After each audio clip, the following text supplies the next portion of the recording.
E se a verdadeira grandeza de um reino não fosse medida por seus exércitos, nem por seus tesouros, mas pela fidelidade silenciosa de seus reis diante de Deus? É com essa pergunta invisível que se abre o livro de 2 Crônicas, conduzindo-nos a uma das narrativas mais profundas sobre glória, queda, arrependimento e restauração já escritas. A história começa exatamente onde a anterior se encerrou, com o trono de Israel agora firmemente nas mãos de Salomão, cercado de paz, riqueza e favor divino. Jerusalém brilha como centro espiritual do mundo hebraico. O templo recém-construído ainda ecoa com cânticos de consagração. O povo vive dias de prosperidade rara. Tudo parece perfeito, mas sob essa superfície luminosa repousa uma tensão invisível que atravessará toda a narrativa. A pergunta não é se o reino crescerá, mas se permanecerá fiel. Não se questiona o esplendor, mas a permanência da aliança. Desde o primeiro instante, o livro não promete apenas glória, mas revela que cada bênção carrega consigo um teste silencioso. O trono começa em luz, mas seu destino será moldado por decisões que ainda não foram tomadas. A história se abre como um vasto palco, onde a fidelidade humana será provada geração após geração. Salomão surge neste início não apenas como rei herdeiro de uma promessa, mas como guardião de um legado espiritual que ultrapassa sua própria vida.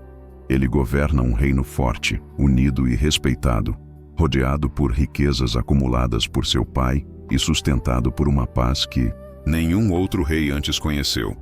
Seu primeiro grande ato não é construir palácios nem expandir fronteiras, mas consagrar plenamente o templo recém-edificado ao Deus de Israel.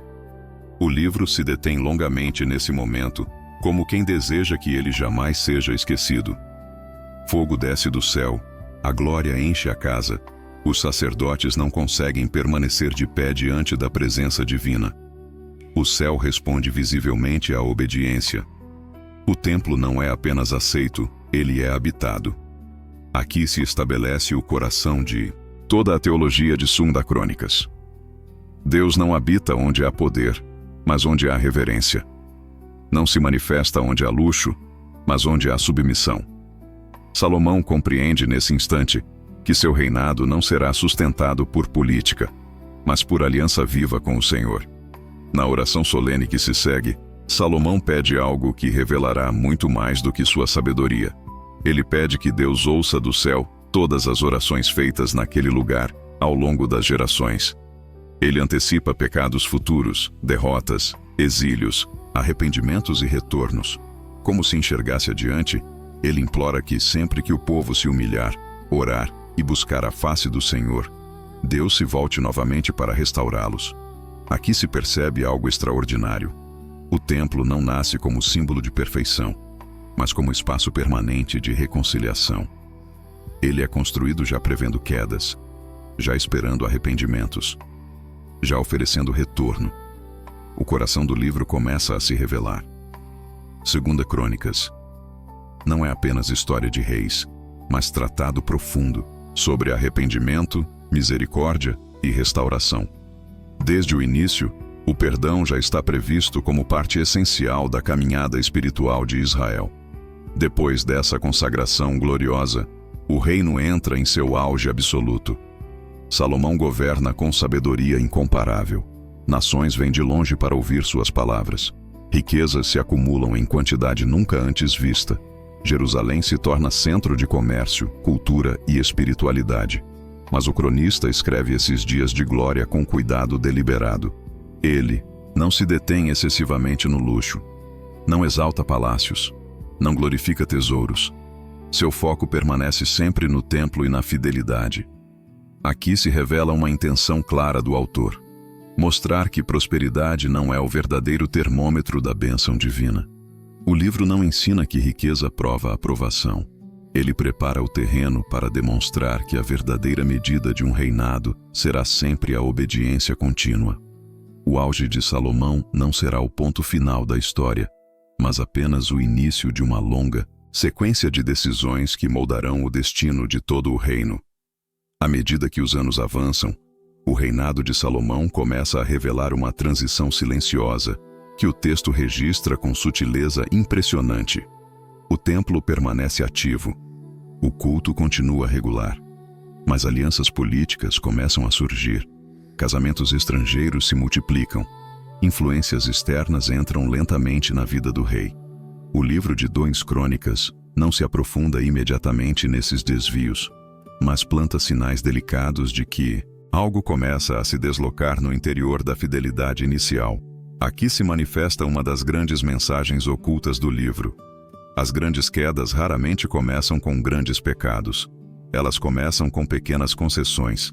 O coração se afasta antes que os atos se corrompam. A aliança se enfraquece antes que o trono vacile. O cronista constrói essa transição como sombra suave que cresce lentamente sobre um reinado que ainda brilha externamente.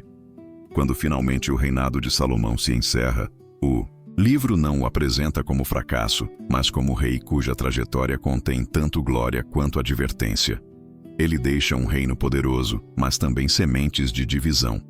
Ele construiu o templo, mas abriu portas para influências que enfraquecerão a unidade nacional. Sua morte marca não apenas o fim de uma era dourada, mas o início de um período de instabilidade que transformará profundamente a história de Israel. O trono passa agora para Roboão, jovem herdeiro que carrega sobre si uma herança pesada, demais para sua inexperiência. O livro muda de atmosfera. A paz dá lugar à tensão. A unidade começa a rachar.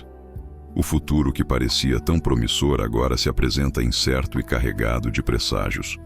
A narrativa se prepara para mostrar como decisões precipitadas podem destruir em poucos dias aquilo que levou gerações para ser construído. Roboão sobe ao trono cercado de conselheiros, expectativas e pressões políticas intensas. O povo se aproxima pedindo alívio dos impostos pesados que sustentaram a glória anterior. A oportunidade de consolidar o reino em unidade se apresenta clara diante de seus olhos. Mas o jovem rei despreza a sabedoria dos anciãos e se apoia na arrogância de seus companheiros de juventude. Aqui ocorre uma das rupturas mais dramáticas de toda a história bíblica. Uma palavra mal escolhida divide um reino inteiro. Tribos se rebelam. Israel se parte em 2. O reino unido de Davi e Salomão se desfaz em um único dia. O norte segue outro rei. O sul permanece com a casa de Davi. Jerusalém continua capital espiritual, mas agora governa apenas parte da nação. O livro registra esse evento não apenas como crise política, mas como consequência espiritual direta da soberba humana diante de conselhos desprezados. A partir desse momento, 2 Crônicas assume foco quase exclusivo no reino de Judá, preservando cuidadosamente a linhagem davídica como fio condutor da promessa messiânica. Reis se sucedem rapidamente. Alguns buscam ao Senhor com sinceridade. Outros se afastam profundamente da aliança. O templo permanece como centro visível da fé, mas seu valor espiritual dependerá diretamente da postura de cada governante. Aqui se inicia uma longa alternância entre reforma e corrupção, entre avivamento e decadência, entre arrependimento e rebelião. O livro passa a funcionar como espelho espiritual de gerações inteiras. Cada rei se torna exemplo vivo de como decisões pessoais podem elevar ou destruir o destino coletivo de uma nação inteira. O trono deixa de ser símbolo de estabilidade e se transforma em campo de batalha espiritual invisível. Nesse ponto da narrativa, percebe-se claramente que 2 Crônicas foi escrito não apenas para registrar eventos, mas para ensinar uma teologia da história profundamente pedagógica. Ele foi composto para um povo que havia retornado do exílio e precisava compreender por que perdera tudo. Cada reinado narrado carrega uma lição. Cada queda ensina uma advertência. Cada restauração aponta esperança. O livro não esconde fracassos. Pelo contrário, ele os expõe como ferramentas de instrução espiritual. Ele mostra que Deus permanece fiel, mesmo quando reis falham, que a promessa sobrevive mesmo quando a nação desmorona, que a restauração sempre permanece possível quando há arrependimento sincero. Aqui nasce uma das mensagens mais poderosas de toda a escritura histórica. A história não é fatalista. Ela pode ser redirecionada pela oração, pela humildade e pelo retorno ao Senhor.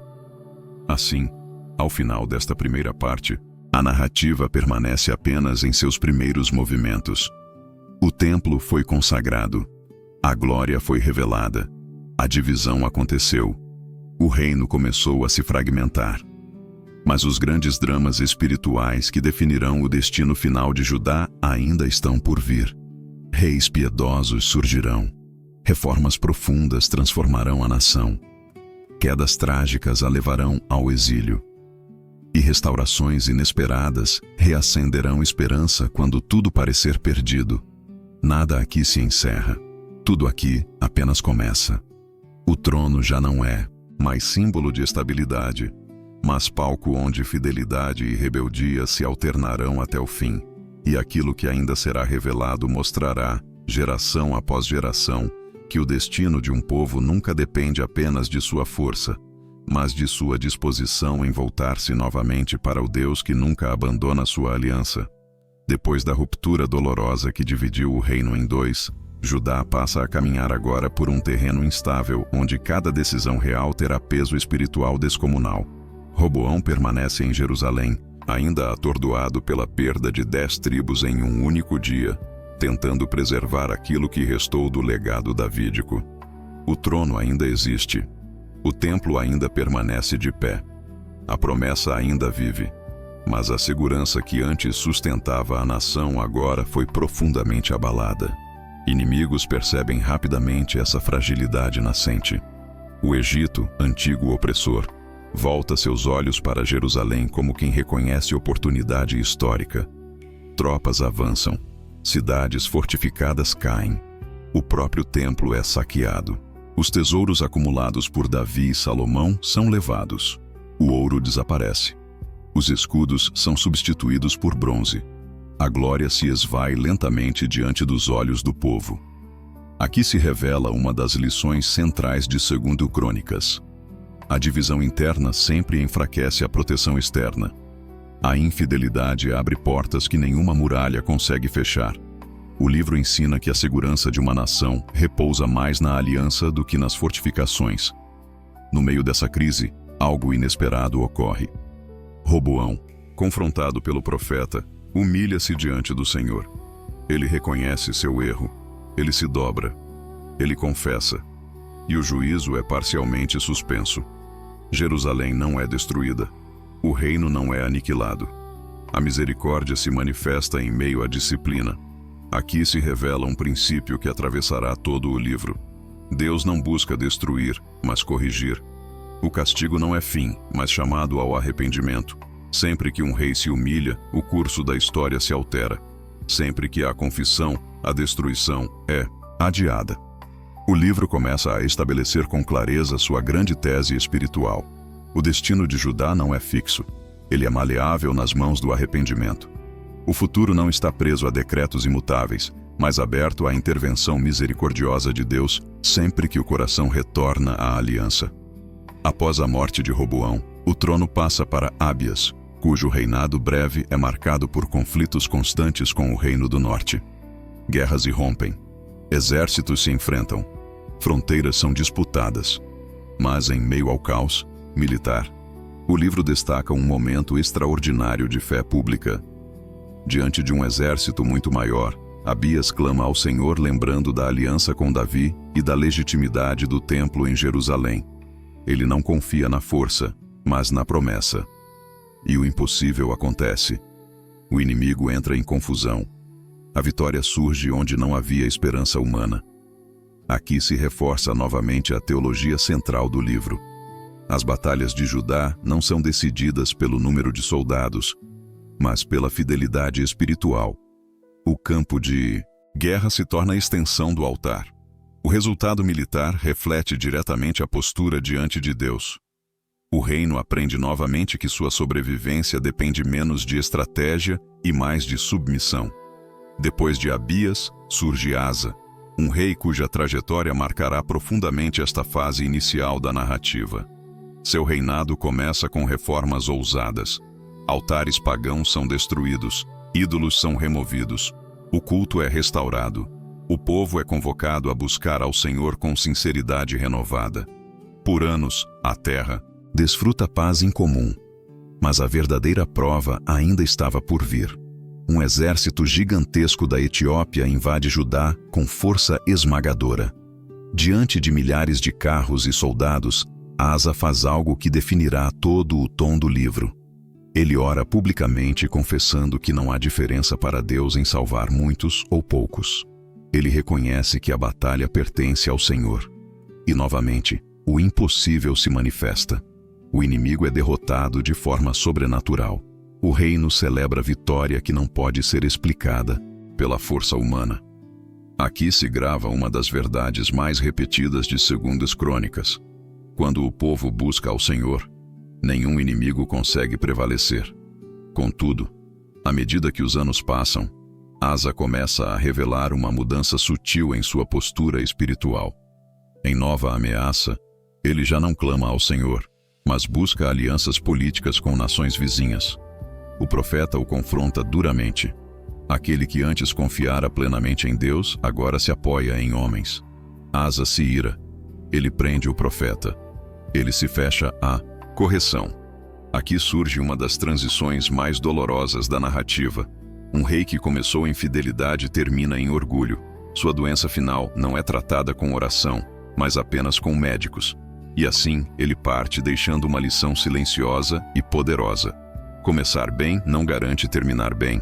A fidelidade precisa ser renovada diariamente. O livro ensina que a maturidade espiritual não se prova nos primeiros anos, mas na perseverança até o fim. Com a ascensão de Josafá, Judá entra em uma das fases mais belas espiritualmente de toda a sua história. Ele busca ao Senhor com sinceridade profunda. Fortalece o ensino da lei. Envia levitas para instruir o povo. Reforma o sistema judicial. A justiça se espalha. O culto se fortalece. O reino prospera. Mas novamente surge uma tensão perigosa. Josafá faz alianças com reis ímpios do norte. Ele participa de guerras que não são suas. Ele se mistura onde não deveria. Embora escape milagrosamente da morte em uma batalha desastrosa, o profeta o confronta com palavras severas. Aqui se revela uma das mensagens mais refinadas de 2 Crônicas. Bons reis também cometem erros graves. A fidelidade não é anulada, mas pode ser profundamente comprometida por alianças equivocadas. O coração pode ser sincero e ainda assim vulnerável nas decisões políticas. O livro ensina que a comunhão com Deus não elimina a necessidade de discernimento constante. Em um dos momentos mais sublimes de toda a obra, Judá enfrenta uma coalizão de inimigos impossível de ser vencida militarmente. Josafá convoca jejum nacional. O povo se reúne no templo. Crianças, mulheres e anciãos permanecem diante do Senhor. O rei ora uma das preces mais comoventes da Escritura, confessando que não sabe o que fazer, mas que seus olhos estão postos em Deus. Então, algo extraordinário acontece. Um profeta se levanta, declarando que aquela batalha não pertence ao homem, mas ao Senhor. O exército marcha cantando louvores, em vez de empunhar espadas. E enquanto adoram, os inimigos se destroem, mutuamente. Nenhuma espada de Judá precisa ser levantada. Aqui se manifesta uma das revelações mais profundas do livro. A adoração pode ser arma. O louvor pode preceder a vitória. A rendição pode abrir caminho para milagres impossíveis.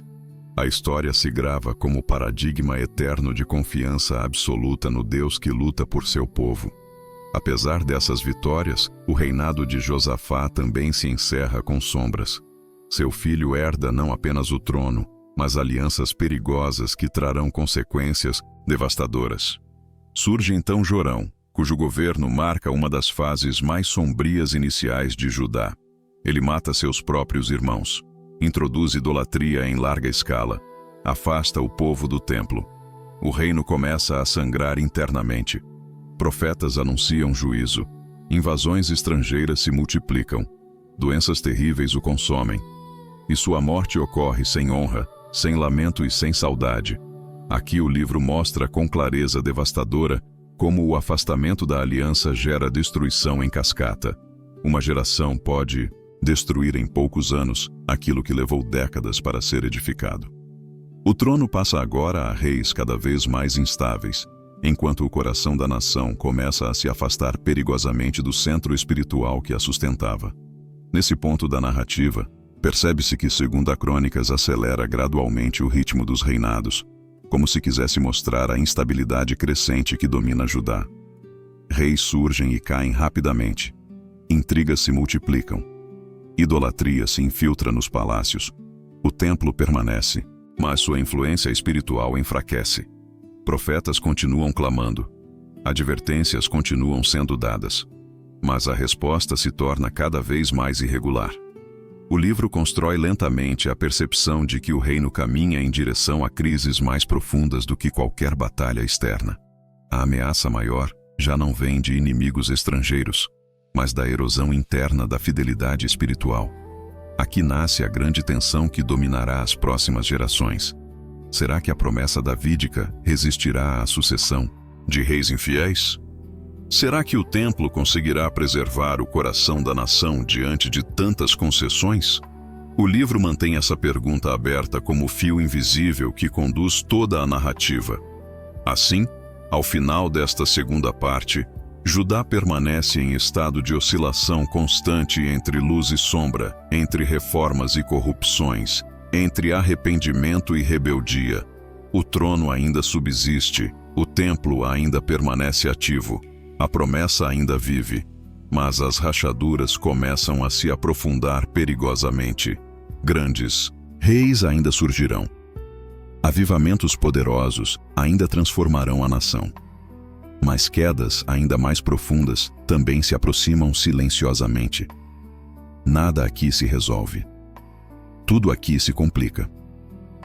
A história avança agora para uma fase em que o destino espiritual de Judá será testado em níveis jamais vistos.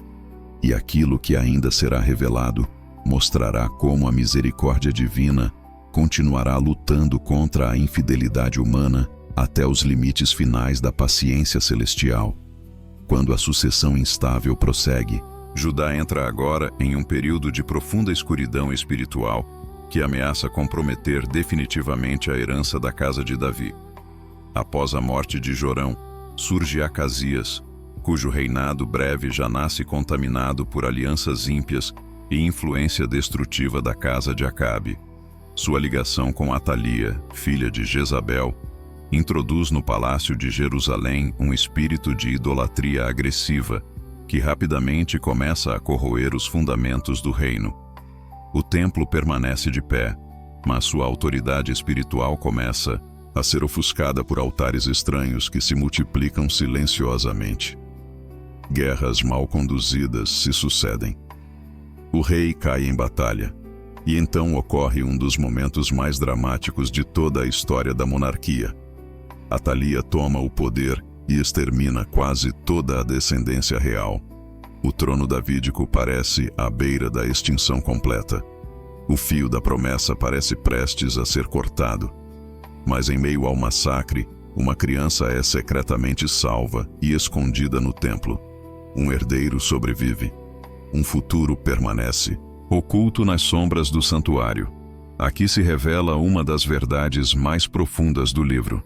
Mesmo quando a linhagem parece destruída, Deus preserva silenciosamente aquilo que prometeu.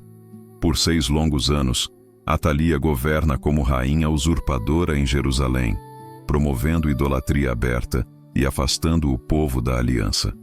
O trono é ocupado por alguém que não pertence à promessa.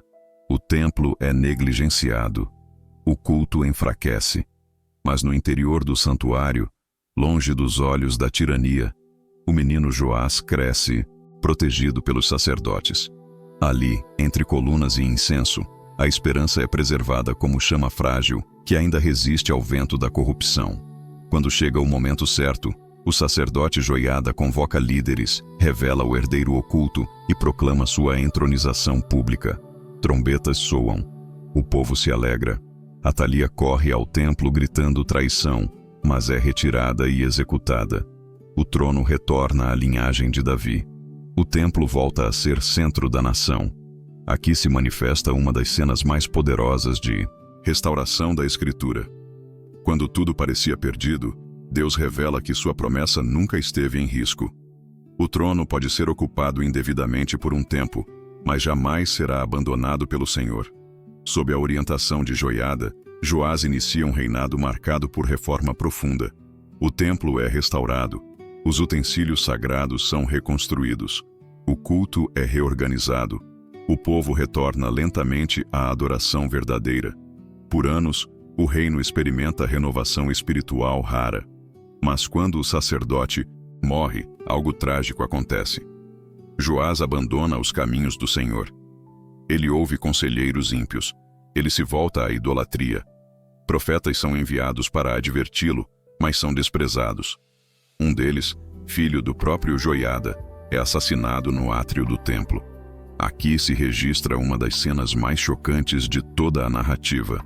Um rei que foi salvo no templo agora derrama sangue inocente no próprio santuário. O reino entra novamente em decadência acelerada. Invasões estrangeiras castigam a terra. Doenças graves atingem o rei.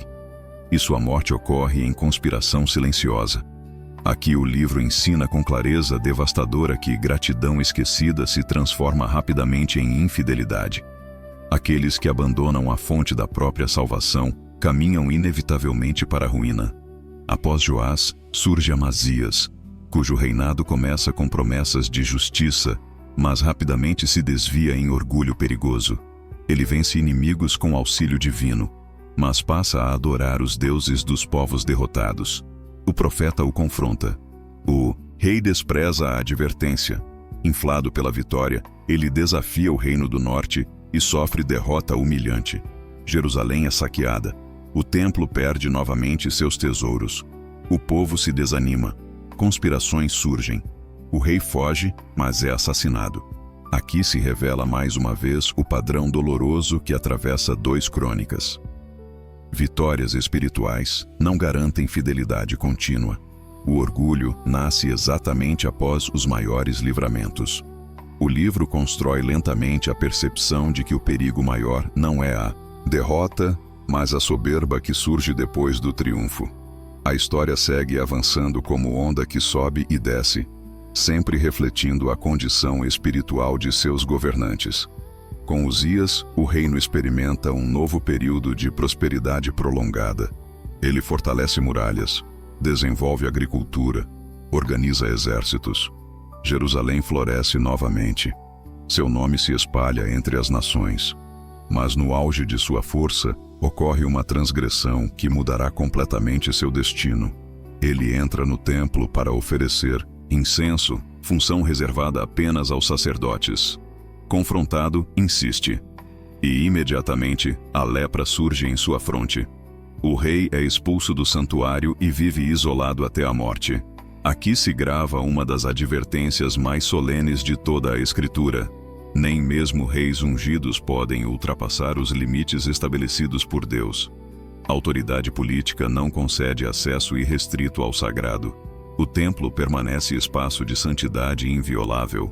O livro ensina que a proximidade com Deus exige humildade constante, não ousadia presunçosa. Uzias reina muitos anos, mas seu fim é marcado por isolamento silencioso como consequência direta de irreverência espiritual. Depois dele surge Jotão, cujo reinado discreto é marcado por fidelidade sólida e estabilidade silenciosa.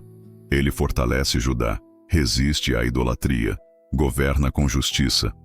Mas o povo, em grande parte, continua corrompido. Aqui se revela uma verdade sutil da narrativa.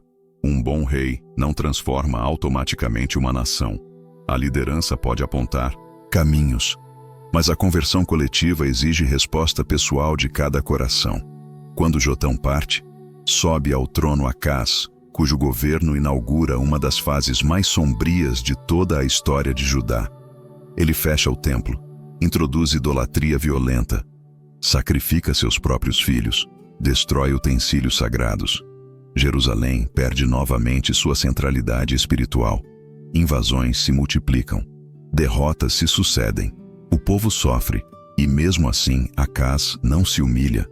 Pelo contrário, afunda-se ainda mais na rebeldia. Aqui o livro mostra como a obstinação espiritual pode acelerar a destruição de uma nação inteira em poucos anos. Quando tudo parece caminhar para colapso irreversível, surge Ezequias, um dos maiores reis piedosos de toda a história bíblica. Seu primeiro ato é abrir novamente as portas do templo.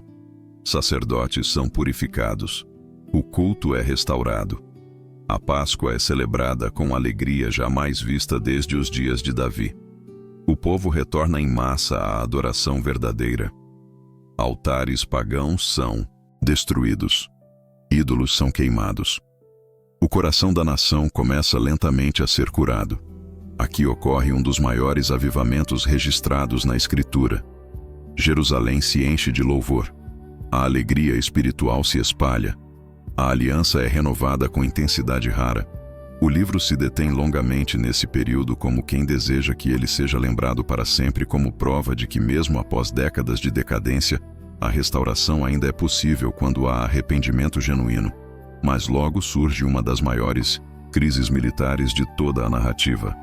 O poderoso Império Assírio avança com exércitos invencíveis, conquistando cidades fortificadas e ameaçando diretamente Jerusalém. O inimigo zomba da fé de Judá, blasfema contra Deus, espalha terror psicológico entre o povo. A cidade parece condenada. Mas Ezequias faz algo que definirá toda esta fase da história. Ele sobe ao templo, rasga suas vestes e ora com humildade profunda. O profeta Isaías anuncia livramento sobrenatural. E naquela mesma noite, o anjo do Senhor destrói milhares de soldados inimigos sem que uma única espada de Judá seja levantada. Jerusalém é salva milagrosamente. Aqui se manifesta uma das cenas mais gloriosas de toda a Escritura. Quando a ameaça é absoluta e a esperança humana se extingue, a intervenção divina se revela com poder inigualável. O livro grava esse momento como testemunho eterno de que nenhum império pode prevalecer contra aqueles que confiam no Senhor. Após esse livramento, Ezequias experimenta a honra internacional e prolongamento de vida concedido por Deus. Mas em um momento de descuido, ele mostra seus tesouros aos emissários da Babilônia. O profeta o confronta, anunciando que no futuro tudo será levado ao exílio. Aqui o livro planta discretamente a semente do destino final de Judá. Mesmo nos dias de maior fidelidade, decisões aparentemente pequenas podem produzir consequências históricas profundas. O reino permanece firme, mas o futuro começa a se inclinar lentamente em direção a uma crise, ainda distante, mas inevitável. O livro ensina que a restauração não elimina automaticamente os efeitos de escolhas passadas. A graça pode perdoar, mas a história ainda registra consequências que atravessarão gerações. Assim, ao final desta terceira parte, Judá vive novamente um raro período de luz espiritual, sustentado pela fidelidade de um grande rei e pela misericórdia manifesta de Deus.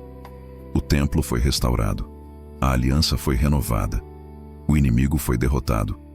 Mas sob essa superfície luminosa, sementes de futuras crises já começam a germinar silenciosamente. Grandes quedas ainda virão, reformas ainda mais profundas ainda surgirão, tragédias ainda mais intensas ainda se aproximam. Nada aqui se encerra em paz definitiva. Tudo aqui permanece em tensão constante entre graça e juízo, entre restauração e rebeldia. E aquilo que ainda será revelado mostrará como o destino final de Judá será decidido não por guerras, mas pela persistência ou abandono da fidelidade diante do Deus, que continua chamando seu povo ao arrependimento até os últimos instantes da história. Com a partida de Ezequias, o reino entra agora em uma das fases mais sombrias e perigosas de toda a sua história, como se a luz recém-acendida começasse lentamente a se apagar sob a pressão de escolhas devastadoras. Surge Manassés, jovem rei que governará por longos anos e cuja trajetória marcará profundamente o destino espiritual de Judá. Desde o início, ele rompe com tudo o que seu pai havia restaurado. Altares pagãos voltam a ser erguidos. Imagens de ídolos são colocadas dentro do próprio templo. A adoração ao Senhor é substituída por rituais obscuros e práticas violentas. Manassés sacrifica seus próprios filhos. Introduz feitiçaria, adivinhação e cultos estrangeiros em larga escala. Jerusalém se enche de sangue inocente. Profetas são perseguidos. A voz da advertência é silenciada. Aqui se revela uma verdade assustadora. Um único reinado pode destruir em poucas décadas aquilo que levou gerações para ser restaurado. O coração da nação se afasta profundamente da aliança. A promessa permanece viva, mas agora quase enterrada sob camadas de corrupção espiritual que parecem irreversíveis. Diante dessa apostasia extrema, o juízo finalmente se manifesta com força visível. O Império Assírio invade Judá, captura Manassés com ganchos e o leva acorrentado para a Babilônia. O rei, agora humilhado, isolado e sem poder, experimenta uma transformação que mudará completamente sua trajetória. No cárcere, longe do trono e da glória, ele se lembra do Deus de seus pais. Ele ora.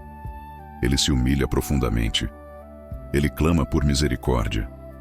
E algo extraordinário acontece. Deus ouve sua súplica e o restaura ao trono. Aqui surge uma das revelações mais surpreendentes de toda a escritura histórica. Nenhum pecado é grande demais para impedir arrependimento verdadeiro. Nenhuma queda é profunda demais para bloquear restauração sincera. O homem que quase destruiu a nação retorna agora como reformador tardio. Ele remove ídolos, purifica o templo, restaura o culto. Embora as consequências permaneçam, seu arrependimento se torna testemunho eterno de que a misericórdia divina alcança até os mais distantes quando o coração finalmente se dobra. Após Manassés, sobe ao trono Amon, cujo reinado breve e perverso desfaz rapidamente parte das reformas recém-iniciadas. Ele retorna à idolatria. Ele rejeita o arrependimento de seu pai. Ele despreza a aliança. Seu governo dura pouco. Conspirações surgem. Ele é assassinado em seu próprio palácio. Aqui o livro mostra com clareza severa como gerações que rejeitam lições do passado colhem destruição acelerada. Mas, em meio a essa nova crise, surge uma das figuras mais luminosas de toda a narrativa. Um menino de apenas 8 anos é coroado rei. Seu nome é Josias. E sobre ele repousará uma missão que mudará profundamente os últimos rumos espirituais de Judá. Josias cresce em um ambiente ainda contaminado por idolatria, mas desde jovem começa a buscar ao Senhor com sinceridade incomum. Ele destrói altares pagãos, derruba imagens, purifica cidades inteiras, restaura o culto com zelo impressionante. Mas seu maior impacto ainda estava por acontecer. Durante a restauração do templo, o livro da lei é encontrado esquecido entre ruínas e poeira. Quando o texto é lido diante do rei, Josias rasga suas vestes em profundo temor. Ele percebe que a nação violou gravemente a aliança. Ele convoca profetas. Ele consulta a Deus. Ele reúne todo o povo e renova publicamente o pacto com o Senhor. Aqui se registra um dos maiores avivamentos da história bíblica. A Páscoa é celebrada com intensidade jamais vista desde os dias de Samuel. Jerusalém se enche novamente de louvor e reverência. O coração da nação parece, por um breve instante, totalmente restaurado. O livro mostra que, mesmo às vésperas do colapso final, Deus ainda oferece oportunidades extraordinárias de retorno e renovação. Apesar dessa reforma profunda, o texto revela algo doloroso e quase trágico em sua sutileza. Deus aceita o arrependimento de Josias, mas anuncia que o juízo nacional não será cancelado, apenas adiado. As gerações anteriores acumularam culpa demais. As feridas espirituais são profundas demais. A restauração é real, mas tardia. Aqui se revela uma das mensagens mais complexas de 2 Crônicas. O arrependimento pode salvar indivíduos e gerações presentes, mas nem sempre elimina totalmente os efeitos acumulados de séculos de rebeldia coletiva. A graça interrompe, destruição imediata. Mas a história ainda caminha para cumprir consequências que foram semeadas ao longo do tempo. O livro ensina que há momentos em que a misericórdia adia mas não anula completamente certos desfechos nacionais. Quando Josias morre tragicamente em batalha precipitada, Judá perde seu último grande reformador. A nação entra agora em sua fase final de decadência acelerada. Reis fracos se sucedem rapidamente. Alguns governam poucos meses, outros apenas alguns anos. Idolatria retorna com força. Injustiça se multiplica. O povo se endurece. Profetas continuam clamando, mas agora quase ninguém escuta. Babilônia surge como nova potência mundial. Exércitos avançam. Jerusalém começa a perder autonomia. Tributos pesados são impostos. Jovens são levados cativos. O reino começa a sangrar lentamente. Aqui o livro assume tom cada vez mais grave. A queda já não é ameaça distante. Ela se torna processo contínuo que se desenrola diante dos olhos de uma nação espiritualmente exausta. Em meio a essa fase final, destaca-se o reinado de Zedequias, último rei de Judá, cujo governo sintetiza toda a tragédia acumulada da monarquia. Ele despreza conselhos proféticos. Ele quebra juramentos. Ele se rebela contra a Babilônia confiando em alianças frágeis. O cerco começa. Jerusalém é isolada. A fome se espalha. O desespero cresce. O templo, outrora cheio de glória, agora observa silenciosamente a aproximação de sua própria destruição. Profetas anunciam que a queda é inevitável. Ainda assim, portas permanecem fechadas ao arrependimento coletivo. Aqui se revela a fase mais dolorosa de toda a narrativa. O juízo que foi adiado por gerações finalmente se aproxima como tempestade impossível de conter.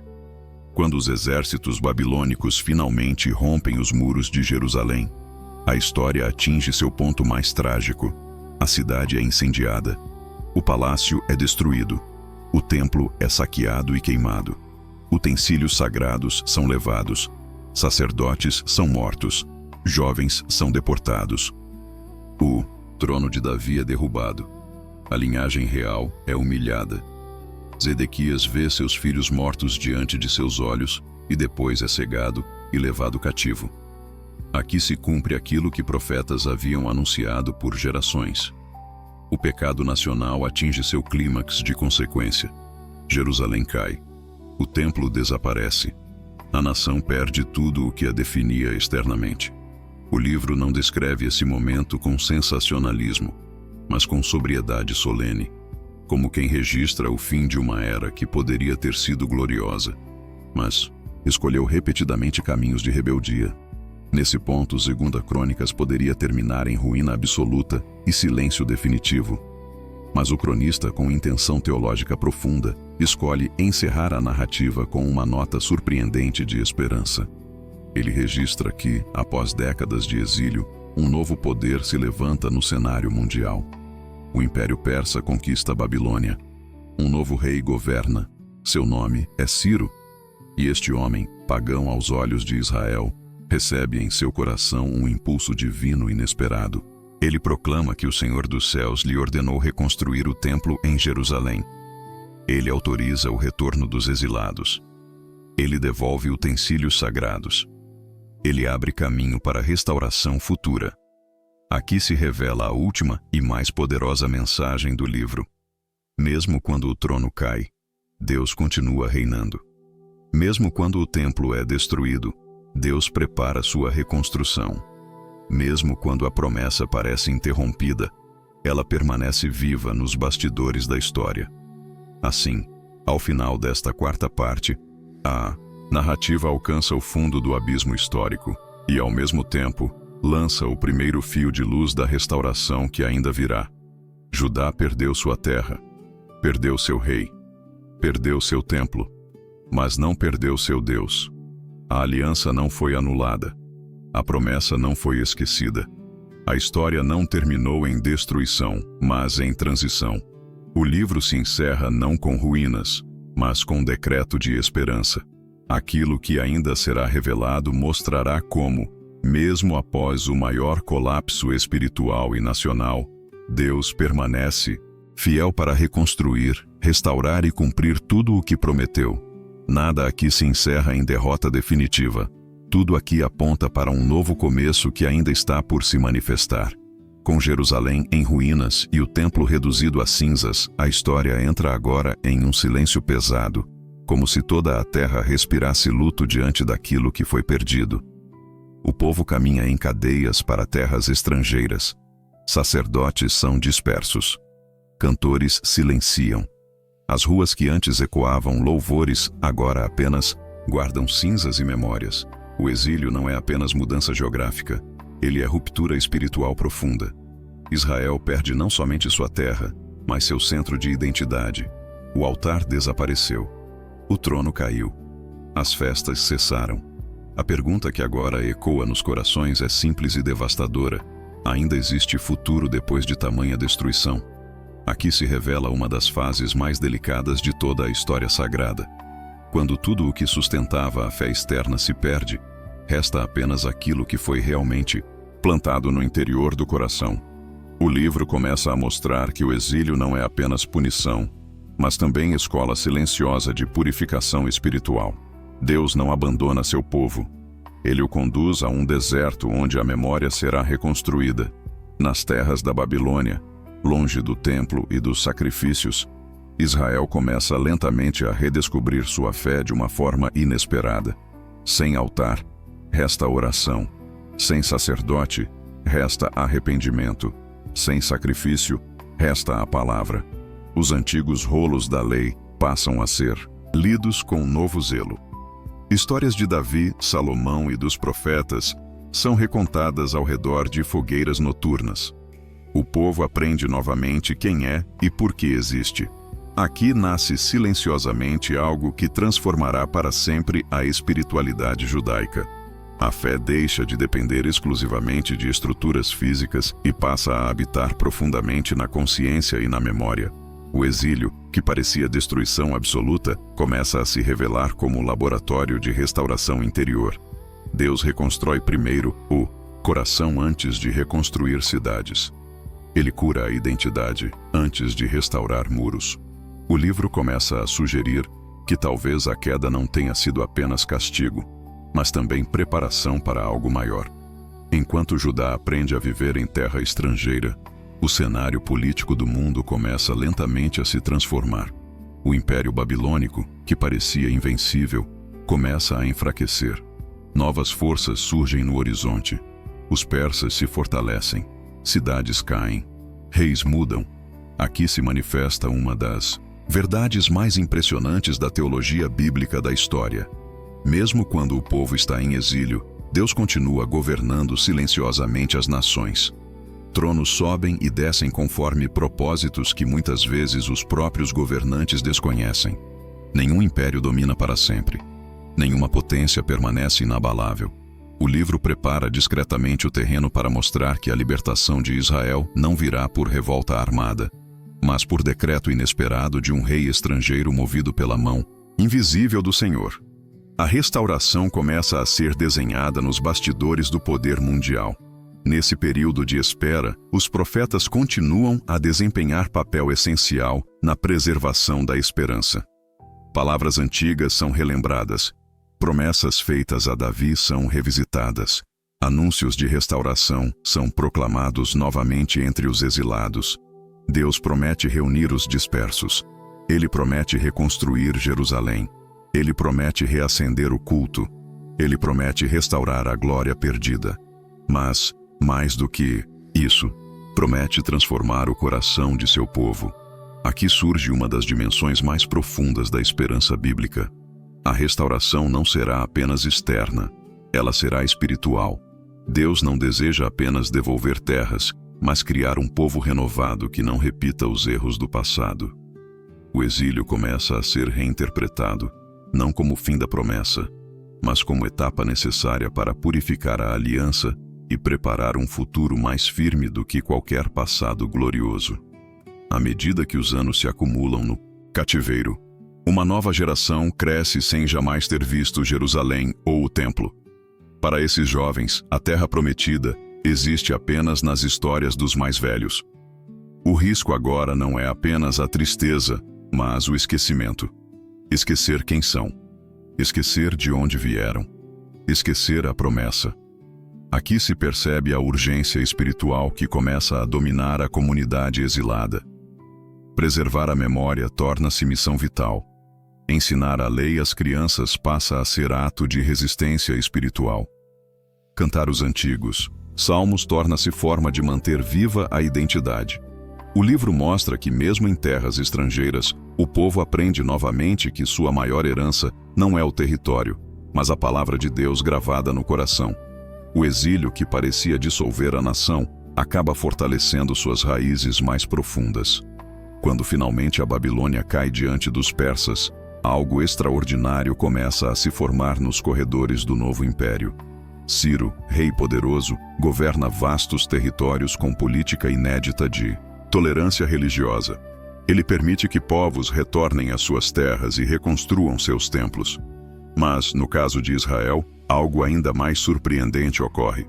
O coração do rei é movido de maneira misteriosa. Ele reconhece que o Deus dos céus lhe concedeu domínio sobre as nações e lhe ordenou reconstruir a casa em Jerusalém. Aqui se manifesta uma das revelações mais fascinantes de 2 Crônicas. Deus usa reis pagãos como instrumentos de seus desígnios. Ele governa não apenas Israel, mas toda a história humana. O decreto de Ciro não é simples decisão política. Ele é cumprimento direto de profecias pronunciadas décadas antes. O futuro começa finalmente a se abrir. O anúncio do retorno ecoa entre os exilados como trombeta de esperança após longo inverno. Famílias choram, anciãos se lembram, jovens sonham. Não será retorno fácil. A terra está devastada, a cidade destruída, os muros caídos, o templo inexistente. Mas o chamado é claro: voltar, reconstruir, recomeçar. Aqui nasce uma das etapas mais delicadas de toda a história bíblica. A restauração exigirá mais coragem do que a guerra, exigirá fé sem garantias, exigirá abandonar conforto adquirido no exílio para abraçar ruínas incertas em nome de uma promessa antiga. O livro mostra que a verdadeira fé não consiste apenas em suportar sofrimento, mas em ter coragem de recomeçar quando Deus abre novas portas. O futuro não será simples continuação do passado. Ele exigirá transformação profunda. Enquanto os primeiros grupos se preparam para retornar, percebe-se que a restauração não será imediata nem triunfal. O caminho será lento, os recursos serão poucos, a oposição será intensa, povos vizinhos resistirão. A própria comunidade enfrentará conflitos internos, mas mesmo assim, a promessa avança. Deus não reconstrói em um dia aquilo que levou gerações para ser destruído. Ele reconstrói passo a passo, ensinando paciência, dependência e perseverança. Aqui se revela uma das lições mais maduras de 2 Crônicas. A glória não retorna com espetáculo, mas com fidelidade diária. A restauração não começa com palácios, mas com altares simples levantados entre ruínas. O livro prepara o leitor para compreender que os maiores milagres nem sempre são visíveis. Às vezes, eles acontecem lentamente no silêncio de decisões fiéis repetidas ao longo dos anos. Nesse ponto da narrativa, percebe-se que a história se desloca gradualmente de reis para comunidades, de tronos para corações, de palácios para altares improvisados. A promessa davídica permanece viva, mas agora em estado de espera silenciosa. O templo será reconstruído, mas não com a glória antiga. O reino não será restaurado politicamente naquele momento. Israel voltará como povo pequeno, frágil e dependente. Aqui se manifesta uma mudança profunda na expectativa messiânica. A esperança começa a se deslocar lentamente de reis terrenos para algo maior que ainda não foi plenamente revelado. O livro sugere, sem ainda anunciar, que a restauração final ultrapassará qualquer reconstrução material. Algo mais profundo, mais duradouro e mais glorioso ainda está por vir. Assim, ao final desta quinta parte, a história permanece suspensa entre ruínas e promessas, entre passado destruído e futuro ainda em formação. O exílio terminou. O retorno começou. O decreto foi proclamado. mas a verdadeira restauração ainda está apenas nos seus primeiros passos. Jerusalém ainda jaz em escombros. O templo ainda não foi erguido. O povo ainda precisa reaprender a viver como nação santa. Nada aqui se encerra, tudo aqui recomeça. A narrativa caminha agora para sua conclusão espiritual, onde a fidelidade reconstruída será testada em meio a desafios novos e onde a esperança começará a assumir forma concreta novamente. E aquilo que ainda será revelado mostrará como, mesmo após a maior queda da história de Israel, Deus continua conduzindo seu povo em direção ao cumprimento final de todas as suas promessas. Quando os primeiros passos do retorno finalmente começam a ser dados, a história assume um tom de reverência silenciosa, como se cada movimento fosse acompanhado pelos olhos atentos do céu. Famílias deixam para trás casas construídas no exílio, campos cultivados com esforço e rotinas que haviam aprendido a chamar de lar. Não partem em triunfo, mas em esperança humilde. O caminho de volta é longo, perigoso e incerto. Muitos jamais haviam visto Jerusalém. Outros carregam apenas lembranças fragmentadas da cidade destruída. O retorno não é apenas físico, mas espiritual. Cada passo em direção à Terra Prometida é também passo em direção à restauração da identidade perdida. O povo volta não para reencontrar glória antiga, mas para reconstruir fidelidade. O livro revela que Deus não conduz seu povo de volta para repetir o passado, mas para inaugurar um novo capítulo purificado pela dor, pelo arrependimento e pela dependência absoluta de sua graça. A história agora deixa de ser narrativa de reis para tornar-se história de um povo que reaprende a caminhar com seu Deus. Ao chegarem às ruínas de Jerusalém, os exilados se deparam com um cenário devastador que contrasta violentamente com as histórias gloriosas que ouviram desde a infância. Muros caídos, palácios queimados, ruas cobertas de entulho, o lugar do templo reduzido a montes de pedra enegrecida. Muitos choram. Anciãos que haviam conhecido a antiga glória se prostram em lamento profundo. Jovens observam em silêncio, tentando imaginar como aquele amontoado de ruínas poderia, novamente, se tornar centro de adoração. Aqui se manifesta uma das provas mais difíceis da fé. Crer em promessas quando tudo ao redor contradiz qualquer expectativa humana.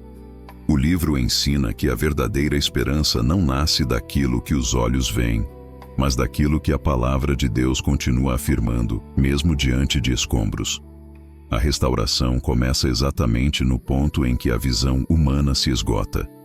Antes mesmo de reconstruir muros ou casas, o povo decide restaurar o altar.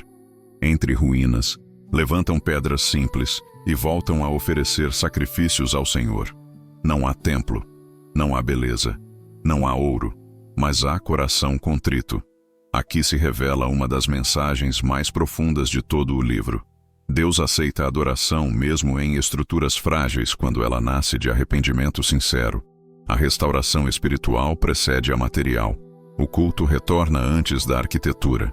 O relacionamento é restaurado antes da glória visível. Esse altar simples se torna símbolo poderoso de uma nova etapa da fé de Israel. A nação aprende que Deus nunca esteve preso a paredes, mas sempre ligado ao coração daqueles que o buscam. O fogo volta a arder não em edifício majestoso, mas em devoção humilde que renasce entre escombros. À medida que o trabalho de reconstrução começa lentamente, surgem resistências externas e internas que ameaçam novamente desanimar o povo. Povos vizinhos se opõem. Intrigas políticas se formam. Recursos escasseiam. O entusiasmo inicial dá lugar ao cansaço. O livro sugere que a maior batalha da restauração não será contra inimigos armados, mas contra o desânimo silencioso que se infiltra no coração dos que tentam reconstruir após longos anos de derrota. Aqui se revela uma verdade profunda sobre os caminhos de Deus. A libertação é muitas vezes rápida. A restauração quase sempre é lenta. Deus liberta em um dia. Ele reconstrói ao longo de anos.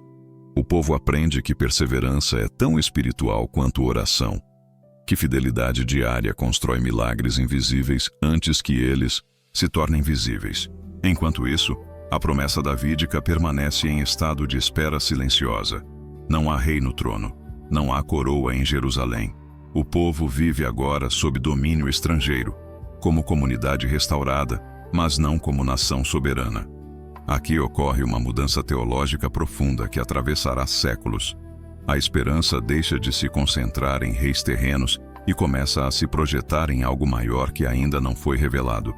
O livro de 2 Crônicas termina exatamente nesse ponto de transição. O trono caiu, mas a promessa não morreu. O templo será reconstruído, mas não com a antiga glória. O reino político não retornará naquele momento, mas a aliança continua viva. Deus prepara lentamente o cenário para algo que ultrapassa qualquer expectativa histórica anterior. A restauração material aponta agora para uma restauração espiritual muito mais ampla que ainda se manifestará no tempo determinado pelo céu. Ao olhar para toda a trajetória narrada desde Salomão até o exílio e o retorno, percebe-se que 2 Crônicas constrói uma teologia da história profundamente refinada. O livro mostra que o destino de uma nação não é decidido por sua força militar, nem por sua riqueza, nem por suas alianças, mas por sua disposição em ouvir e obedecer ao seu Deus. Reis poderosos caíram por soberba. Reis fracos foram exaltados por humildade. Cidades foram destruídas por idolatria. Cidades foram restauradas por arrependimento. A narrativa revela que a história não é ciclo aleatório, mas diálogo contínuo entre fidelidade humana e misericórdia divina. Cada geração escreve uma página, mas Deus conduz silenciosamente o livro inteiro rumo ao cumprimento final de sua promessa. O templo que será reconstruído não possuirá o brilho de ouro do passado, mas carregará algo ainda mais precioso: um povo purificado pela disciplina e amadurecido pelo sofrimento. A fé que emerge do exílio é mais profunda, mais consciente, menos ingênua. Israel aprende que Deus não é apenas aquele que concede vitórias, mas aquele que acompanha no cativeiro, sustenta no deserto e conduz no retorno. Aqui se manifesta uma das transformações mais importantes da espiritualidade bíblica. A presença divina deixa de ser associada apenas a esplendor visível e passa a ser reconhecida na fidelidade invisível. O povo começa a compreender que Deus reina mesmo quando não há rei, que Ele habita mesmo quando não há templo, que Ele governa mesmo quando não há trono. Nesse ponto final, 2 Crônicas não encerra apenas uma história política, mas fecha um ciclo teológico que atravessa toda a monarquia de Israel. Desde a glória de Salomão até as cinzas do exílio, desde a fidelidade inicial até a rebeldia final, desde o juízo severo até a misericórdia restauradora, o livro revela um Deus que jamais abandona sua aliança, mesmo quando seu povo a abandona repetidamente. A narrativa ensina que a queda não é o fim, que o exílio não é a última palavra, que a destruição não apaga promessas eternas. Tudo o que foi perdido começa, lentamente a ser devolvido, não por força humana, mas por iniciativa soberana daquele que governa a história com paciência infinita. Ao terminar sua narrativa com o decreto de Ciro, o cronista escolhe encerrar não com ruínas, mas com portas abertas, não com derrota, mas com chamado, não com silêncio, mas com promessa renovada.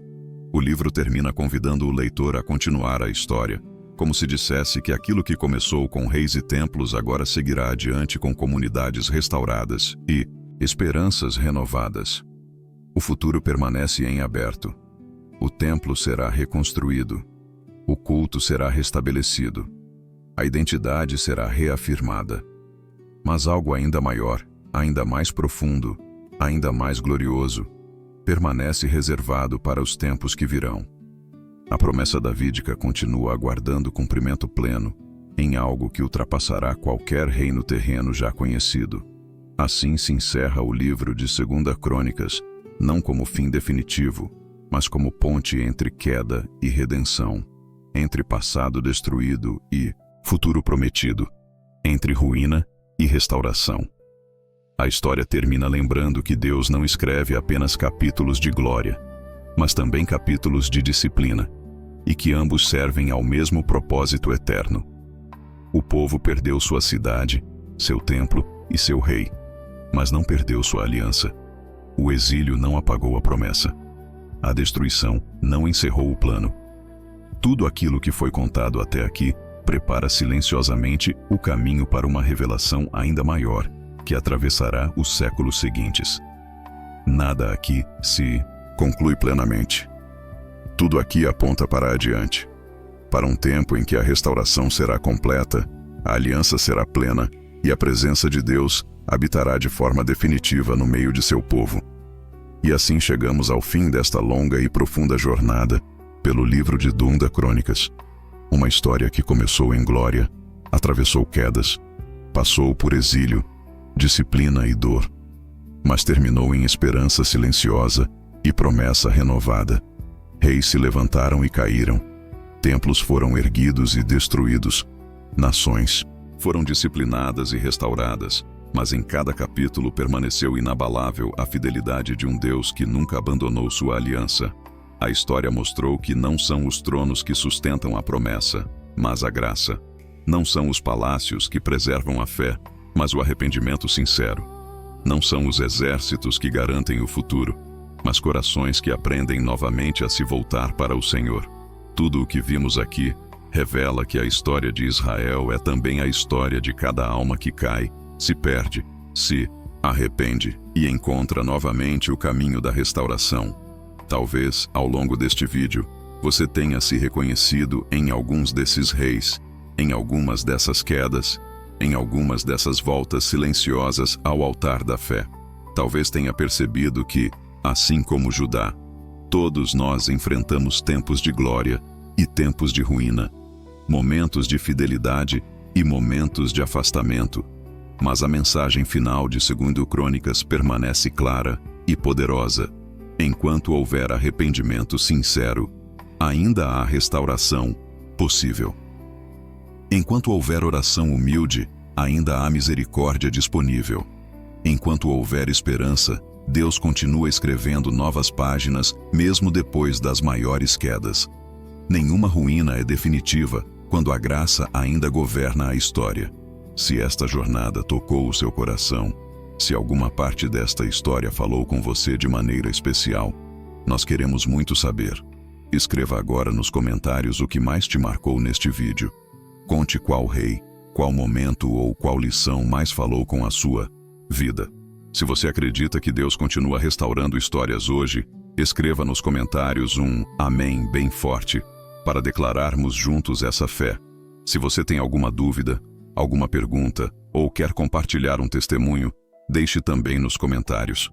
Nós lemos tudo com muito carinho. E não se esqueça, compartilhe este vídeo com alguém que você ama, com alguém que precisa ouvir sobre esperança, restauração e fidelidade. Talvez esta história chegue exatamente no coração de quem mais precisa. Neste momento, se este conteúdo te edificou, deixe seu like, inscreva-se no canal e ative o sininho para continuar caminhando conosco por toda a história da Bíblia. Agora queremos te ouvir. Escreva nos comentários. Deus ainda restaura histórias. Ou simplesmente digite amém. Ou conte o que este estudo despertou em você. Que a paz do Senhor acompanhe sua vida, sua casa e sua caminhada. E que a mesma fidelidade que restaurou Israel continue escrevendo uma nova história também na sua vida.